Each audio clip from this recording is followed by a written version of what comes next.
toujours, elle avait pris l'habitude d'agir en sous-main à travers ses proxys, comme on dit. Pour la première fois, l'Iran sort ses griffes en ciblant elle-même Israël. Voilà maintenant 2 semaines. Téhéran a fixé une limite.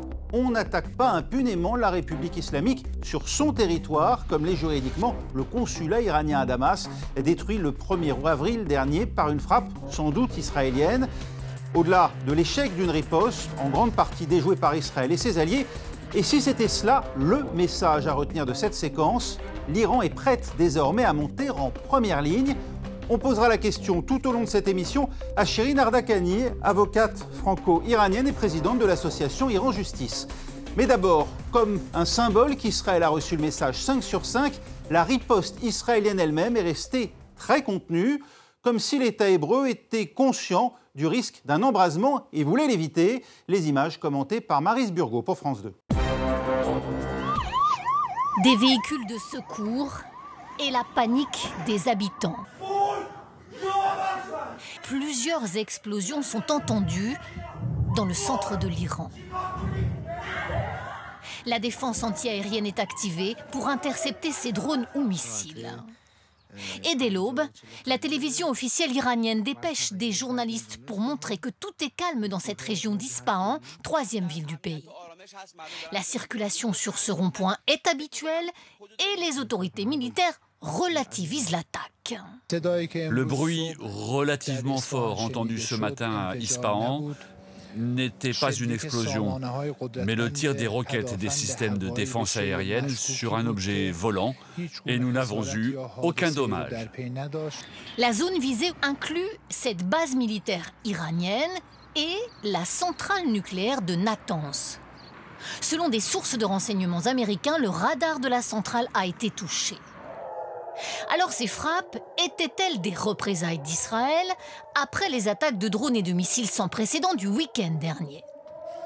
L'État hébreu ne confirme pas mais ne nie pas être à l'origine de cette opération et la population estime cette réplique légitime.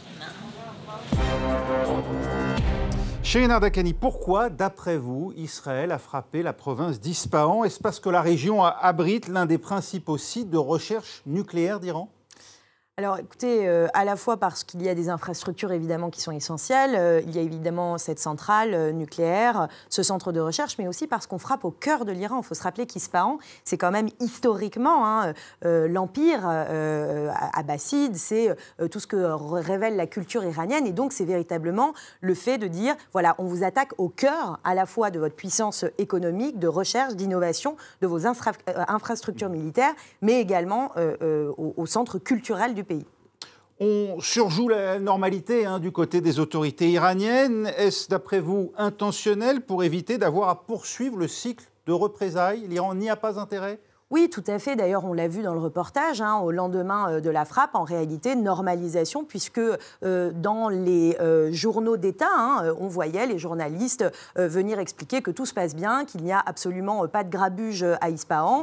Finalement, c'est à peine si il y avait eu une frappe la veille. Donc, il y a vraiment une stratégie de minimisation pour ne pas rentrer, me semble-t-il, dans une escalade, puisque l'Iran n'y a manifestement pas intérêt. La question, c'est de savoir si elle serait en mesure, de toute façon, de répliquer à mesure de ce que cette frappe signifie. En tout cas, du côté des autorités iraniennes, l'essentiel est ailleurs. En tirant pour la première fois des missiles et des drones sur son sol vers Israël, l'Iran a montré sa détermination à ses adversaires et à ses alliés. Siavosh Ghazi, vous qui êtes à Téhéran pour France 24. Pour le guide suprême iranien, c'est un succès. Tout d'abord, c'est la première fois depuis plus de 50 ans qu'un pays de la région attaque ainsi l'État hébreu. Ensuite, sur les 300 à 350 drones et missiles qui ont été envoyés contre Israël, donc les drones ont été interceptés avant même d'arriver dans le ciel israélien, mais en fait par les Américains, les Britanniques et les Français. Mais sur les 120 missiles qui ont été envoyés contre Israël, entre 10 et 15 ont atteint leur cible, notamment 2 bases militaires donc israéliennes.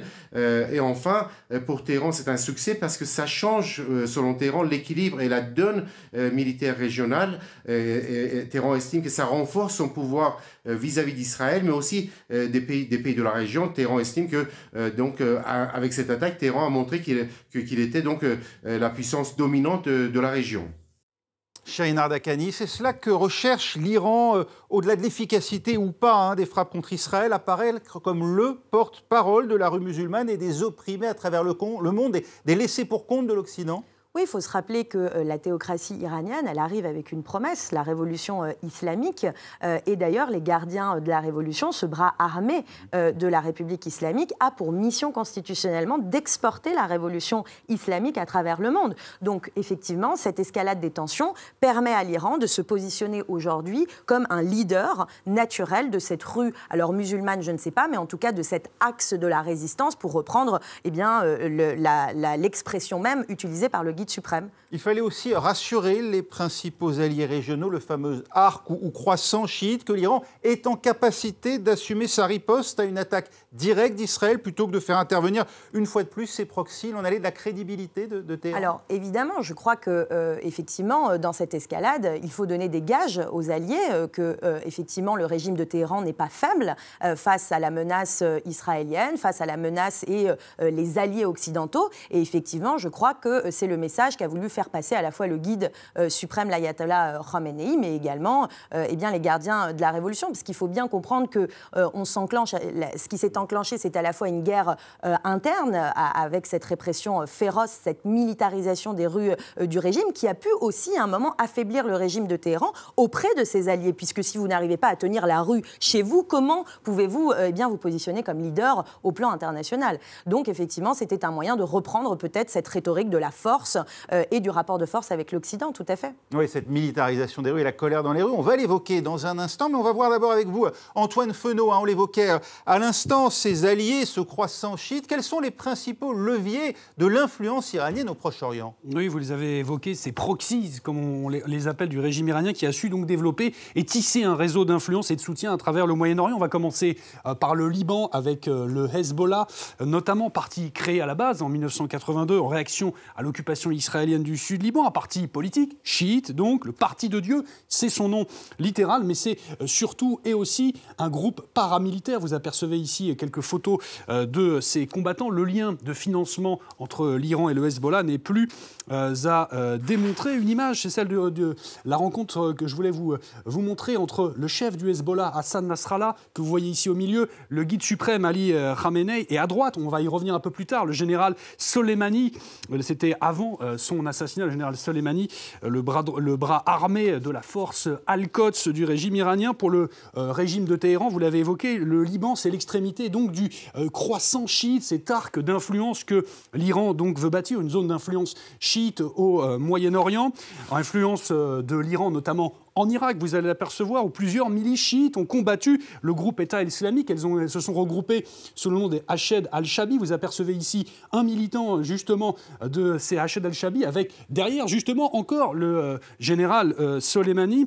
Enfin, l'Iran qui finance aussi une partie les rebelles Houthis au Yémen. Vous allez les voir ici, les rebelles Houthis du Yémen. Là, c'est plus au sud, qui occupent une position stratégique, il faut bien le dire, sur le détroit d'Ormuz, avec notamment récemment des attaques de navires liés à Israël.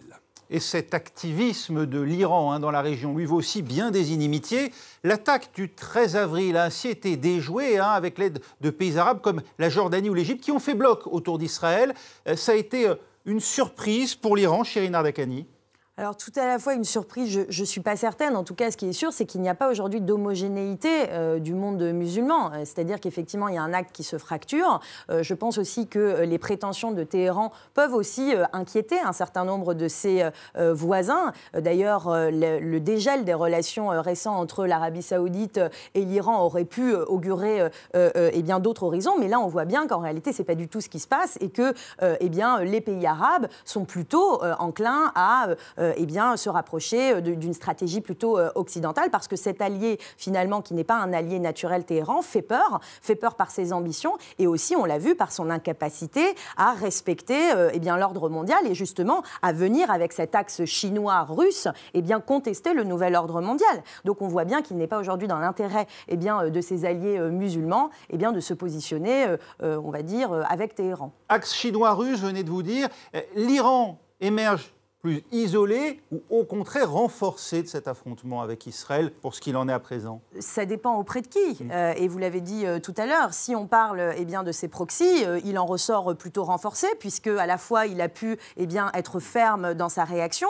Au plan international et de la scène internationale, on a vu qu'il n'a quand même pas franchi la ligne rouge. Donc il reste un interlocuteur avec lequel les Occidentaux peuvent continuer de discuter, de dialoguer, puisque ça a été le cas. Donc en réalité, oui, je pense que de façon tout à fait stratégique, la République islamique n'a pas franchi la ligne rouge qui aurait permis effectivement encore davantage de la mettre au banc des nations, puisque, et on l'a vu dans le conflit au Proche-Orient, l'Iran a de toute façon, à un moment donné, été un intermédiaire, en tout cas officieux, mais il a été appelé à au moins venir rappeler ses corps de rappel, et notamment ses proxys.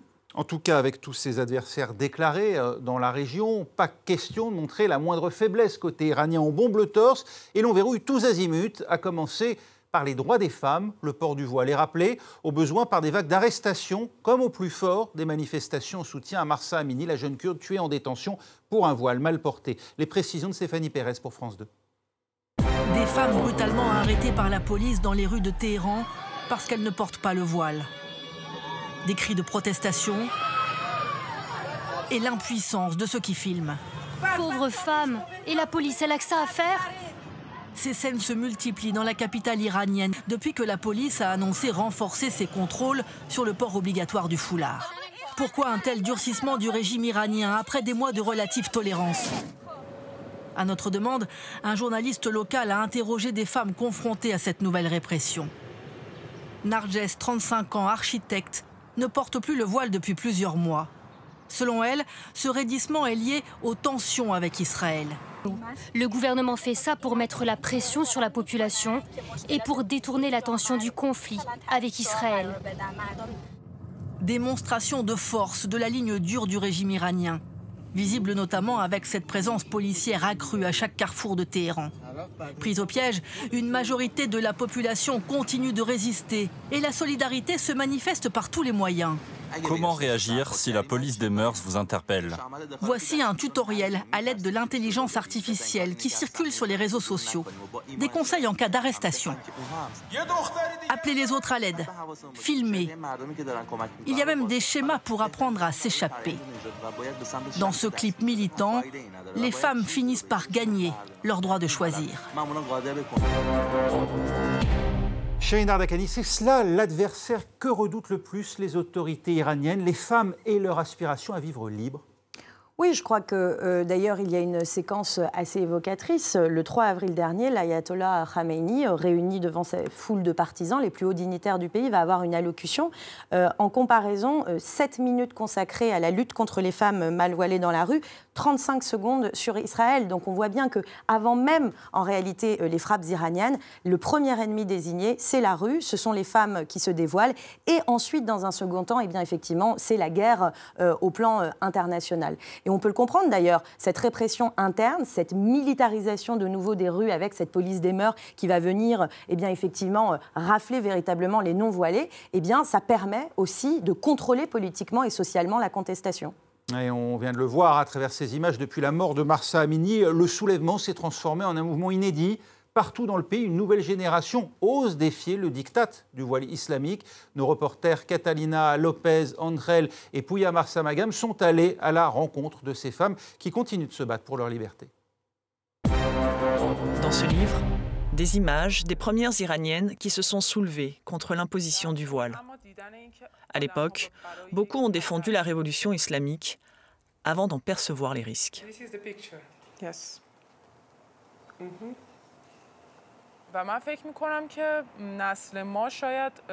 Après tout ce qui s'est passé, je pense que ma génération a su se créer sa propre image. Elle a essayé d'être courageuse et d'obtenir des droits que les générations précédentes auraient rêvé d'avoir.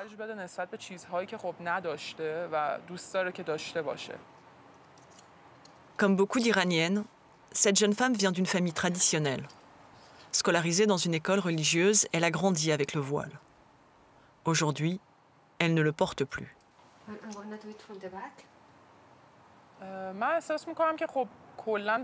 D'après mon expérience, je pense que la famille ou l'école peut t'obliger à faire des choses.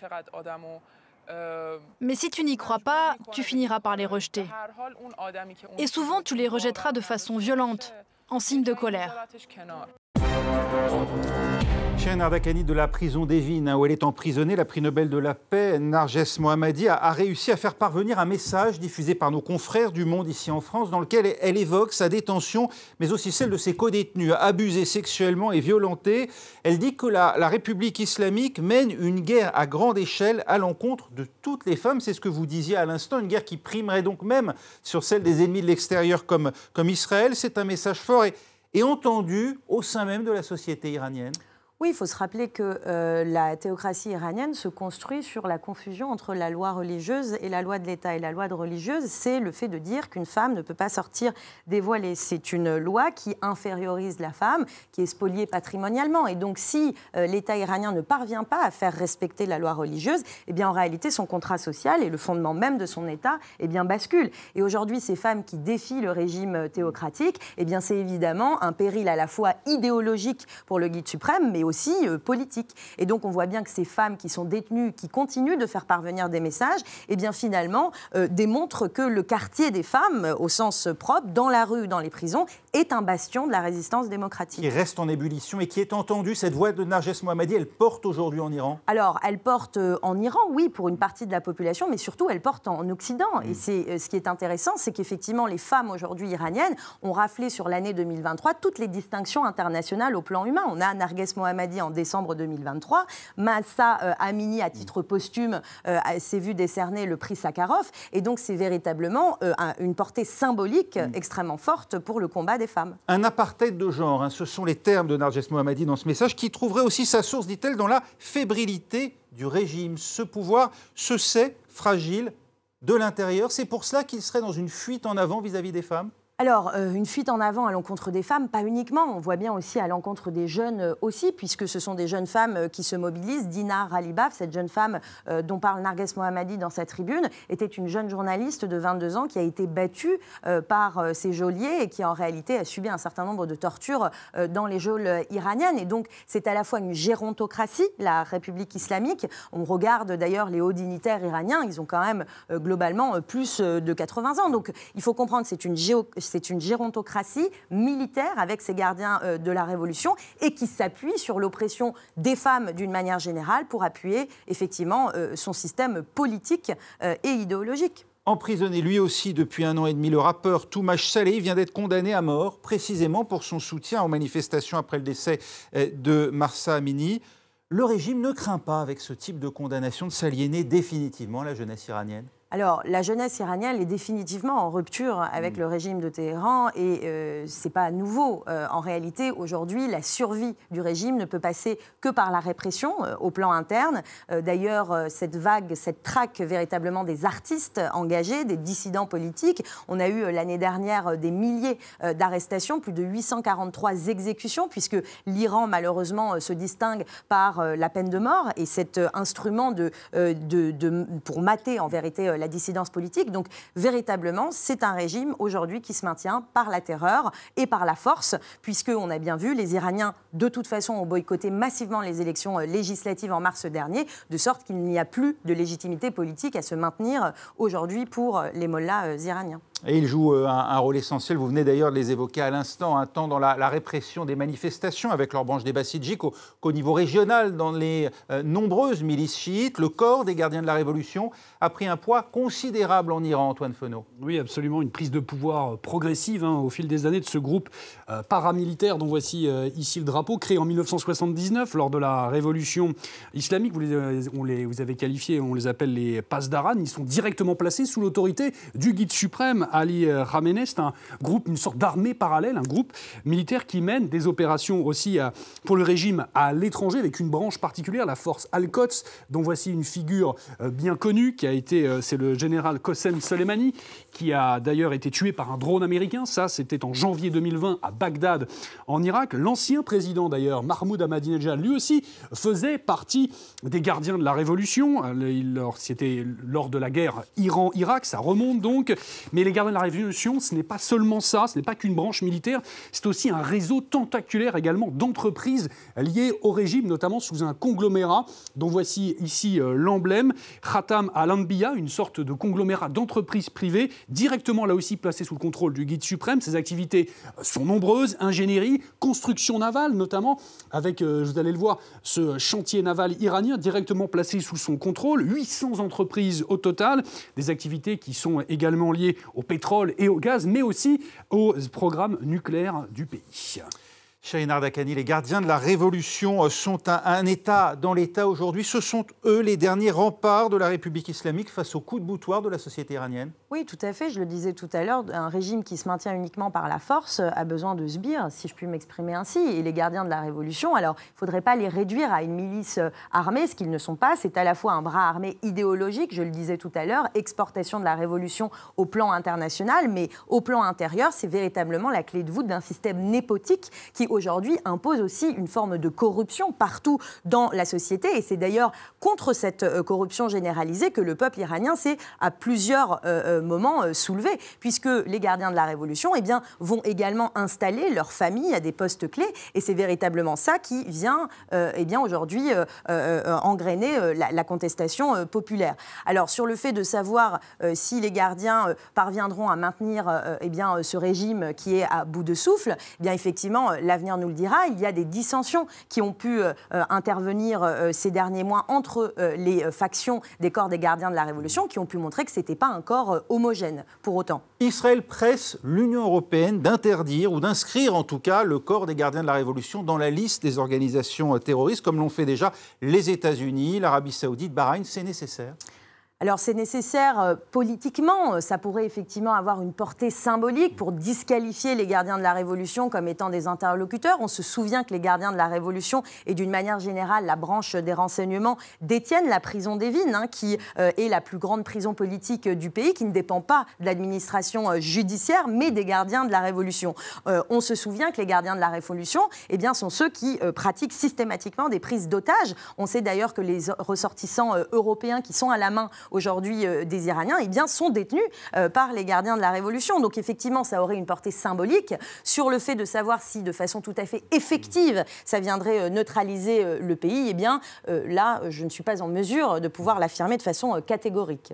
Comment se quitter sans revenir sur les images de la prise d'otage à l'ambassade des États-Unis à Téhéran du 4 novembre 1979 au 20 janvier 81. Pendant 444 jours, 52 diplomates et civils américains sont retenus par des étudiants iraniens. Un événement qui scellera le divorce entre la République islamique nouvellement créée et le monde occidental.